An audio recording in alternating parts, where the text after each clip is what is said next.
Dubai in 2002 is a far cry from the Dubai we're looking at today. This graph is going to show you the journey of property prices since 2006 up until the current date. We've recently passed the previous market peak of 2014. This year so far, in the first 3 months of the year, 25,700 new residents have moved to the Emirates.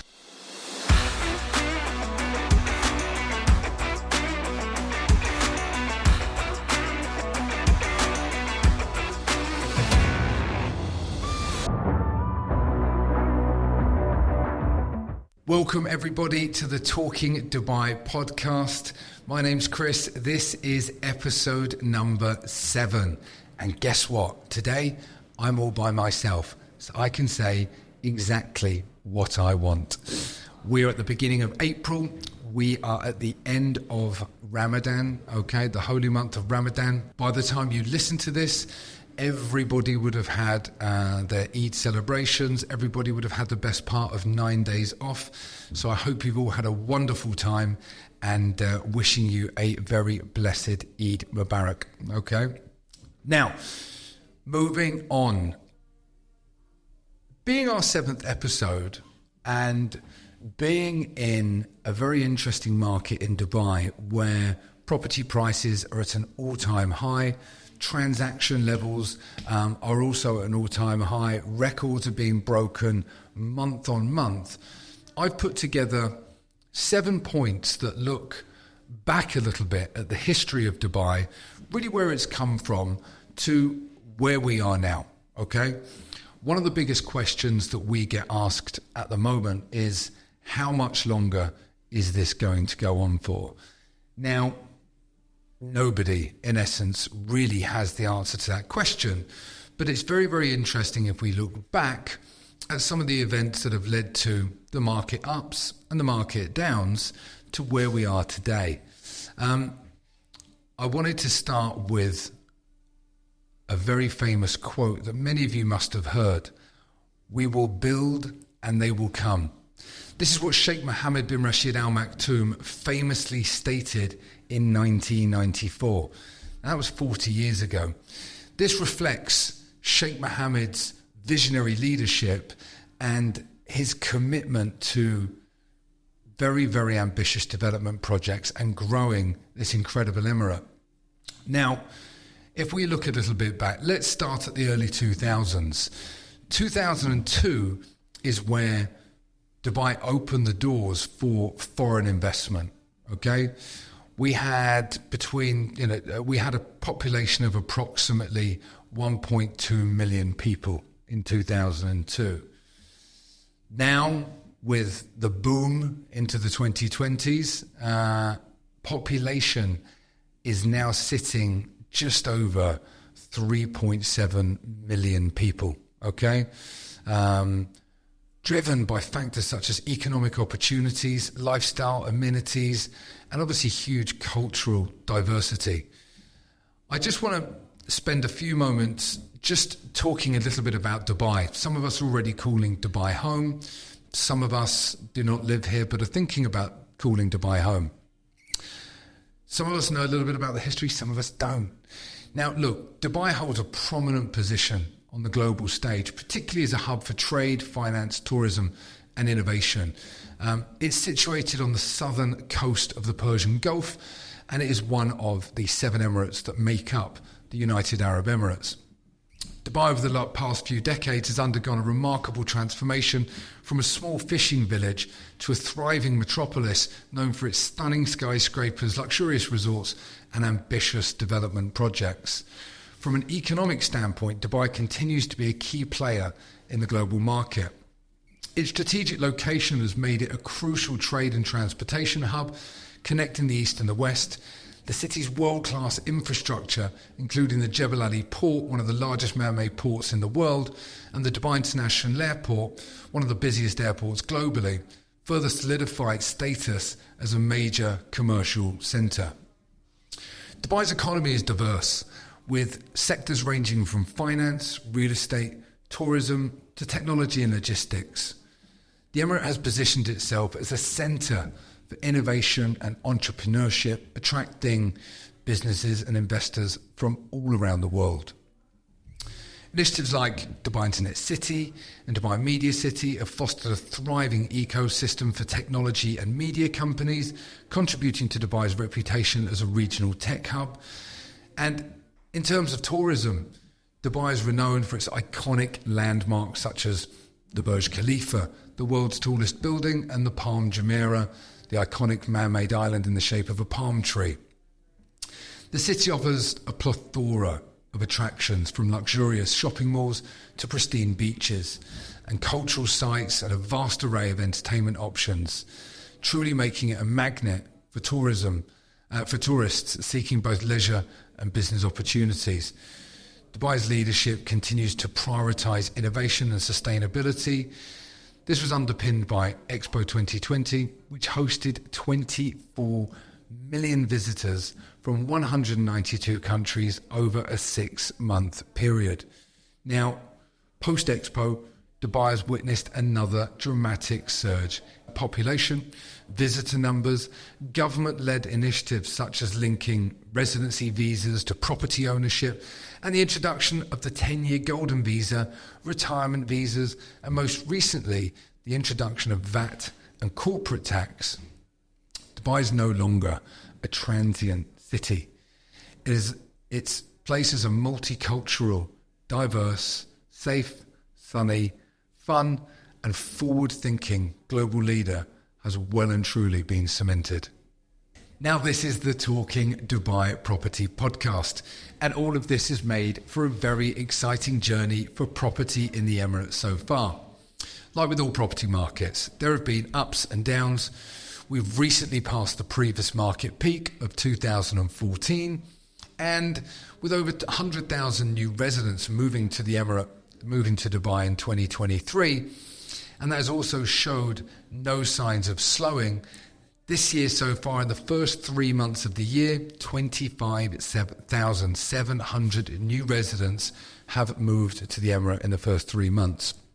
Now, with an average of 1 new project launched every day this year, let's take a look at some of the milestones that brought us to how we got here and what it might mean for the future. Now, if you're watching this on one of our visual platforms, I'm going to ask our lovely marketing team to put a graph somewhere on the screen about here. This graph is going to show you the journey of property prices since 2006 up until the current date. Okay. Now, as we know, 2002 was when foreigners were able to buy property, to start buying property in the UAE. Now, Dubai in 2002 is a far cry from the Dubai we're looking at today.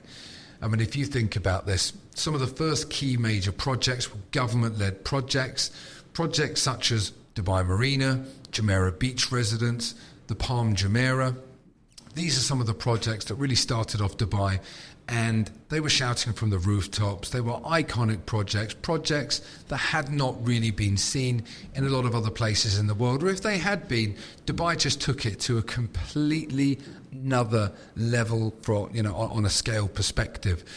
And anybody that was purchasing here at that time, it took some guts, right? I mean, you imagine meeting a salesperson in Dubai Marina. They've just excavated everything out. There's nothing around for as far as the eye can see. Maybe the Sheraton was there. That was one of the first hotels that was built there. And you're looking out and you've got some salesperson saying, yep, we're just about to build over here, Jumeirah Beach Residence. There's going to be 35 residential towers. It's going to house 15,000 people. Over there, we're going to build the world's only 7-star hotel. Somewhere a little bit behind us over there, we're going to build the biggest mall in the world. We're also going to build the world's tallest building just next to it. You might think these people were crazy, right? But lo and behold, as time moves on, every single thing that person was telling you would have come true, and it's become even better than they expected. Now, this is where it all started. I mean, if we look 2002 was when JBR was launched. There was 35 residential towers, as I said, and that was housing up to 15,000 people. The Palm Jumeirah construction started in 2001, okay? Construction of the excavation of the island itself. And the construction of the actual building started in 2006. Now, when it was launched in 2003, you would have been able to pick up a signature villa on the Palm for about 4.65 million dirhams. That's what they launched at. And a garden home was around 2.3 million dirhams. I mean, at the moment, you'll be lucky to find a good 2-bedroom apartment for 2.3 million dirhams. And if we're looking at property on the Palm, some of those villas, you are not going to find an entry-level villa at the moment, the last time I checked, for less than 35 million dirhams. So anybody that had the guts and the savvy and the foresight to actually invest at that time did very, very well. Yes, they've had to ride through some ups and downs like any property market, but it really, really is in a very different place right now. As, you know, investors were astute. There was high risk, but it really, really did pay off.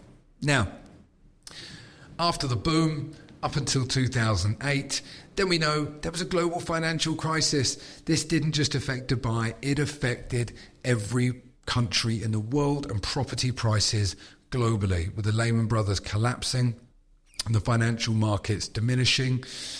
Property prices in Dubai. Now look, population was sitting around 1.7 million at this point. And property prices during this very, very challenging time declined by about 30 to 40%. Now, if you weren't able to hold on then, there would have been some very expensive lessons for a few people. But like with all of these things, one of the oldest quotes that I do love, property doesn't die, it just sometimes gets sick, but it always recovers, okay? During this time, many projects either halted, some of them were cancelled. This led to obviously a reduced supply. Now, sales dropped significantly. There were distressed sales. Many people were selling at a discount, okay? And units were averaging somewhere between 600,000 up to 1 million dirhams at the time. Moving on from this, our third point is the recovery and kind of stabilization phase, if you will.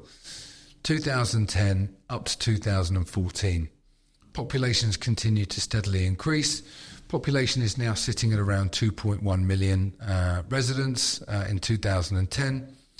Price per square foot, there was a gradual recovery. It stabilized and it was around 1,000 to 2,000 dirhams per square foot by the end of this period, not too dissimilar to kind of where we are now. With regard to unit availability, there was renewed construction activity, but at a much more measured pace. Prices started to recover, but they were still very much below the pre-crisis levels. Then we move over to my fourth of the 7 points, which is where there was a market correction and there were some oversupply concerns. This was really kind of 2014. Population here was around 2.7 million, and the property prices continued to soften a little bit.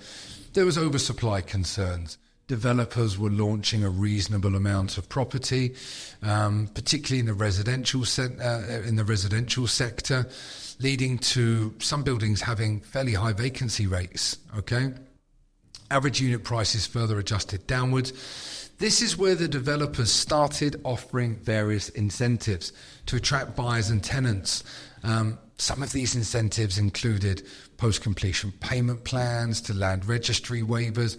I even remember driving down the road, some developers were giving away Lamborghinis if you purchased a certain value of apartment with some of their projects. As we move past this kind of market correction where there was some oversupply concerns from 2014-15 up to about 2019, we then had the announcement of the World Expo. Dubai successfully won the bid to host Expo 2020. The World Expo is one of the largest global events, behind the Olympics and behind the World Cup. At the moment, at the time, the population stood at around 3.2 million residents, and there was excitement behind this announcement. Okay, Dubai, being Dubai, was going to make this event the biggest expo the world had ever seen. And, property prices then stabilized, and they showed some modest signs of growth, driven by all of this expo-related optimism. New launches were steady, and they focused on high-quality, innovative projects with a lot of, offers and expo themes.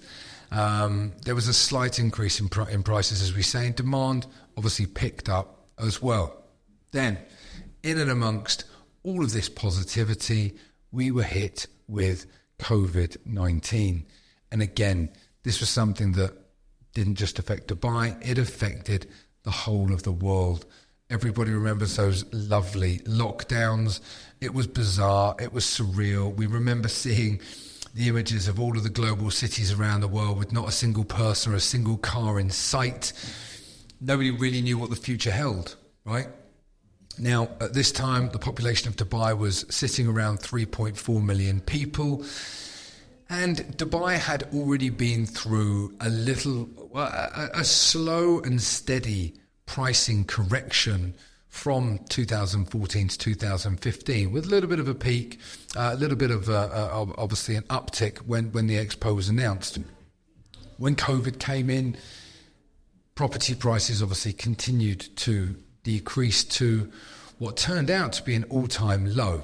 Okay, it continued to drop. It didn't fall off a cliff. Selling prices were not a million miles. One of the biggest challenges that developers faced is that the selling prices weren't a huge amount away from actually what it cost to build some of these projects. So prices could only go down so far, right? The main challenge was stagnation in transactions. Nobody wanted to buy. People were very, very nervous. There was a lot of anxiety around. However, anybody that did purchase during this time, it turned out to be one of the best decisions of their lives, because if they were able to meet and purchase property from those people that needed to sell, they were able to acquire property at what, now looking back, was an incredibly attractive price. Okay, now post-pandemic, Dubai rolled out the vaccine in an incredible manner, with its masks and with all of the kind of lockdown protocols.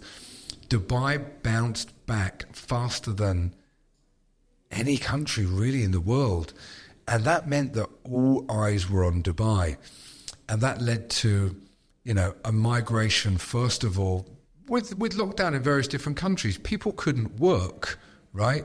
So Dubai opened up, job opportunities and job markets opened up. So, people started moving here, digital nomads, where, they can work digitally, and they didn't need to be tied to a base, were choosing to move to Dubai because they could go out to the beach, they could go out to the malls, and they could enjoy the emirate.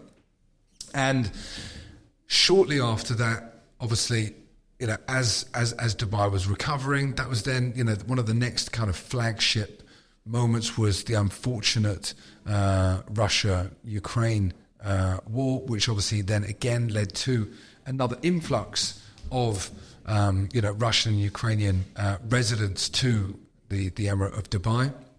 Now we're sat here, 2024, 2 to 3 years on from all of this, and we've experienced some of the most impressive and aggressive growth that anywhere has seen globally. I mean, property transactions have essentially doubled year on year. The values of property have doubled in many areas, in some places a little bit more. Our population is sat around 3.7 million people. Now, the price per square foot of property is stabilised. We're now seeing modest, sensible, single-digit growth, which is obviously sustainable. Pricing is averaging around 1,000 dirhams to 2,000 dirhams per square foot, depending obviously on the area and the type of property, with some premium areas such as Dubai Harbour, that's averaging at about 3,500 dirhams per square foot. And obviously some of the luxury projects are far exceeding this. So the question that we get asked a lot is, how much longer is this going to continue? The short answer is nobody really knows. There will inevitably be cycles that are notoriously hard to predict, but one thing that we do know is Dubai is continuing to grow. They continue to build as Sheikh Mohammed famously envisioned 40 years ago in 1994, and we continue to come. Now look, my wife and I have called Dubai home for the last 12 years. Our children were born here and we've purchased numerous properties here. Dubai has been an absolute pleasure to live in, and it's got easier and easier and more enjoyable. Look, guys, I hope this has been an informative podcast. This really is just scratching the surface of what this incredible city has achieved and ultimately has to offer. But if you're thinking of calling Dubai home, or if it already is home, like it is for many of you, you have questions, if you have any questions whatsoever about navigating your Dubai property journey, feel free to get in touch. It would be an absolute pleasure to talk to you. So, next week, we have a very special guest from a prominent legal firm who will be doing a deep dive on UAE property tax and what that means for you, if you're a resident, or equally if you are a non-resident. Stay tuned. It's going to be fun. Feel free to send us in any questions that you might want to ask them. I hope you've enjoyed this. Like, share, have a fantastic day.